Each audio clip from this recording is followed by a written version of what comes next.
এটা সহজ অথচ শক্তিশালী অভ্যাস হৈছে মাইণ্ডফুল প্ৰেক্টিছ, মাইণ্ডফুল অভ্যাস গঢ়ি তোলা। আৰু এই অভ্যাসটো গঢ়ি তুলিলে আমাৰ কি হ'ব, আমাৰ মনৰ অস্থিৰতাবিলাক লাহে লাহে নোহোৱা হ'ব, আমাৰ সচেতনতা বৃদ্ধি পাব, আমাৰ কাম কাজবিলাক বেছি ভালকৈ সমাধা হ'ব আৰু আমাৰ জীৱনলৈ সফলতা আহিব। এতিয়া এই অভ্যাসটো কেনেকৈ গঢ়ি তোলোঁ? এই অভ্যাসটো বেছি কঠিন নহয়।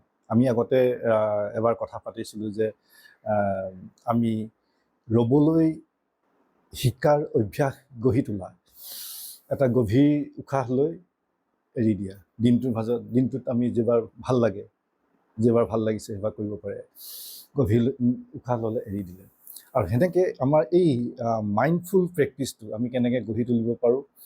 উদাহৰণস্বৰূপে মই কি কৰি আছোঁ, উদাহৰণস্বৰূপে এতিয়া মই কথা কৈ আছোঁ, মোৰ সচেতনতাত, মোৰ চেতনাত, মোৰ জ্ঞানত মই গম পাইছোঁ যে মই এই সময়ত মই কথা কৈ আছোঁ। মই খোজকাঢ়ি গৈ আছোঁ, মোৰ চেতনাত, মোৰ জ্ঞানত মই গম পাইছোঁ যে মই খোজকাঢ়ি গৈ আছোঁ। মই কম্পিউটাৰত কিবা এটা কাম কৰি আছোঁ, মোৰ চেতনাত, মোৰ জ্ঞানত মই গম পাইছোঁ যে মই কম্পিউটাৰত কিবা এটা কাম কৰি আছোঁ। সেনেকৈ সৰু সৰু কথাবিলাক যেতিয়া প্ৰতিটো কথাতেই আমি আমাৰ সচেতন অৱস্থাটো এড কৰি দিওঁ, যোগ কৰি দিওঁ, তেতিয়া আমাৰ মাইণ্ডফুল প্ৰেক্টিছ আৰম্ভ হ'বলৈ ধৰে। যেতিয়া মাইণ্ডফুল প্ৰেক্টিছ আৰম্ভ হয় তেতিয়া আমাৰ এটা মনটো লাহে লাহে স্থিৰ হ'বলৈ ধৰে। মনটো সেই কথাবিলাকত আঠা লাগি নধৰি অকণমান ওপৰৰ পৰা আমি কথাখিনি চাবলৈ আৰম্ভ কৰোঁ।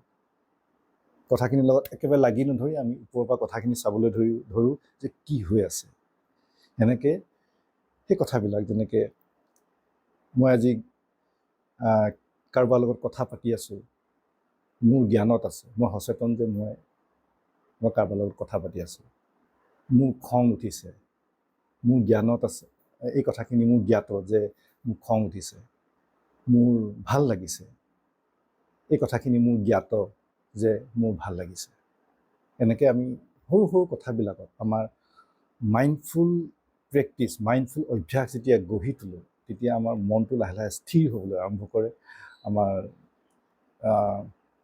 সচেতনতা বাঢ়ে, এৱাৰনেছ বাঢ়ে, আৰু আমাৰ কাম কাজবিলাক সঠিকভাৱে বেছি ভালকৈ সম্পাদন হয়। সৰু প্ৰেক্টিছ দিনটোত আমি যেতিয়া তেতিয়া কৰি দিব পাৰোঁ, এইটো এটা জীৱনৰ অংশ হৈ যায়।